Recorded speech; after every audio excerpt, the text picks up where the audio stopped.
Tell me about the lessons you learned from that trip with the driver. So we're going to start there because that's a little, that's fun. You just brought us there. The first thing to know is that in getting to do a ride along, it actually takes a ton of prep work. And also, we've got to convince the owner-operators that I'm not going to slow them down and they're still going to make money on this trip, right? So it takes some work to recruit truckers who will actually let me ride with them, so that I have to make sure I don't slow them down. So we get access to them. We go to truck stops and we see them and we spend time with them, or we go to Matt's. We just got back from Matt's. So we spend a lot of time in their presence, but the ride along itself, right? We had to really carve out the time. Then the logistics of it were really important because I couldn't go the whole way. Wayne was going from Delaware to Maryland. So he was deadheading from Delaware to Hagerstown, Maryland. Yep.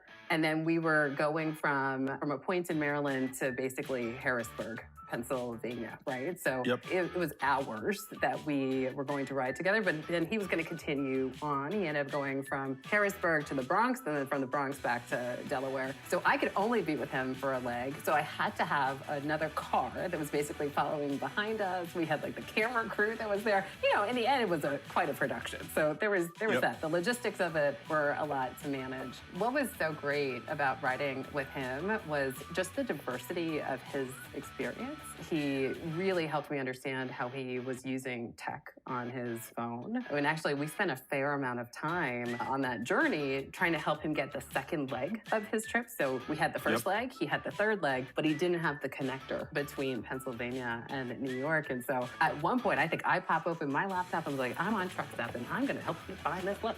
And in the end, actually, he did find the load on Truckstop, which is really great. We had a blast. I mean, we talked about everything. We were talking about gardening and growing green peppers and the shortage at that time of green peppers. And then we talked about, what he listened to on the radio. This is my trucker jam. Your trucker jam. Yeah, this is my jam. Yeah. That's a good song. Yeah. And one of his stations was gangster rap. And I was like, Wayne, I didn't see it coming. We talked about just all kinds of things. So yeah, it was a really great experience. My team was joking because they were like, you don't have any shoes that are appropriate for a ride along with a trucker. They're like, you're gonna be moving like heavy pallets of things. Because in the end, what we were moving was bread. Loaves of bread. And so I took a picture of a load of bread dropping on my foot. I was like, guys. I'm okay. I survived it. I wore Timberland.